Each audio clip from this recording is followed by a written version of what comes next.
प्यारे बच्चों, मेरे YouTube चैनल पर आप सबका स्वागत है। आज हम इस वीडियो के माध्यम से सीखेंगे किम कर्तव्यम किम च न। हमें क्या करना चाहिए और क्या नहीं करना चाहिए। इन वाक्यों के अंतर्गत हम मिलान करना भी सीखेंगे और साथ में कुछ विलोम शब्दों का भी सीखने का प्रयास करेंगे। पहला वाक्य मैंने लिखा सत्यमेव वक्तव्यम, सदा सच बोलना चाहिए। दूसरा लिखा है सदा मधुरम वक्तव्यम, सदा मीठा बोलना चाहिए। तीसरा वाक्य है सुपात्रे भय एव दानम दातव्यम, योग्य पात्रों को ही दान देना चाहिए। चौथा वाक्य है सदा न्यायस्य एव पक्षः स्वीकर्तव्य, हमेशा न्याय का पक्ष स्वीकार करना चाहिए। और दूसरी तरफ मैंने वाक्य लिखे, अगर आप देखेंगे क्या करना चाहिए, इसमें पहला वाक्य लिखा गया है सत्यमेव वक्तव्यम, सदा सच बोलना चाहिए। तो हमें क्या नहीं बोलना चाहिए? झूठ नहीं बोलना चाहिए।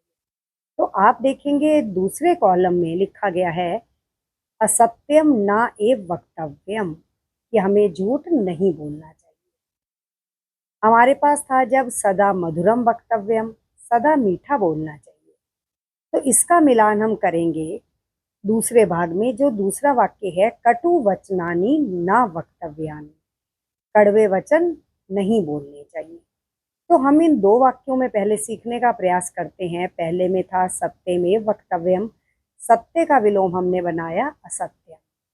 दूसरे वाक्य में था मधुरम, हमने लिखा सदा मधुरम वक्तव्यम, मधुरम का हमने ऊपर शब्द बनाया कटु वचनानि, कड़वे वचन।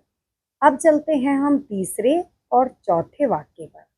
तीसरे वाक्य में लिखा गया है सुपात्रे भय एव दानम दातव्यम, योग्य पात्रों को ही दान देना चाहिए। योग्य पात्रों से अभिप्राय है कि जिसे जरूरत हो हमें उसे ही दान देना चाहिए।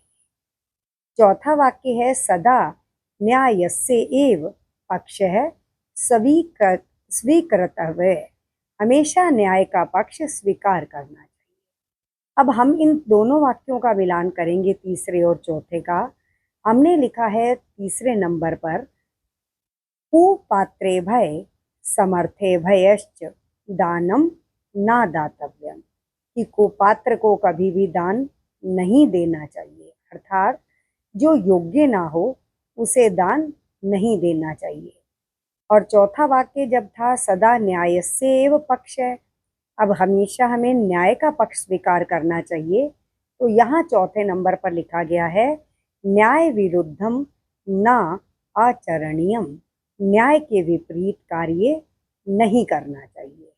तो इस तरह से इधर लिखा गया सत्य विलोम बना सत्यम, मधुरम कटुवचनानि, सुपात्रे भय कुपात्रे भय, न्यायस्य, तो इसका लिखा हमने न्याय विरुद्धम।